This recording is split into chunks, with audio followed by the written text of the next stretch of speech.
নগরবাড়ি নৌ পুলিশের অভিযানে বালি উত্তোলনে ড্রেজার সহ গ্রেপ্তার এক।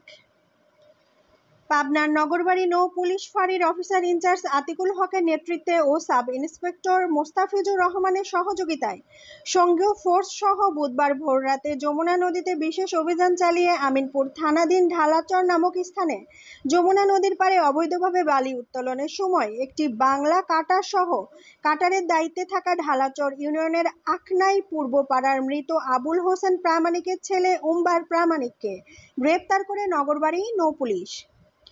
এ অভিযানের বিষয়ে নগরবাড়ি নৌ পুলিশ ফাঁড়ির অফিসার ইনচার্জ আতিকুল হক সাংবাদিকদের বলেন, নগরবাড়ি নৌ পুলিশ নদীতে নিয়মিত টহল দিয়ে আসছে। এছাড়াও নদীতে নিয়মিত টহল আরও জোরদার করা হবে বলে জানান তিনি।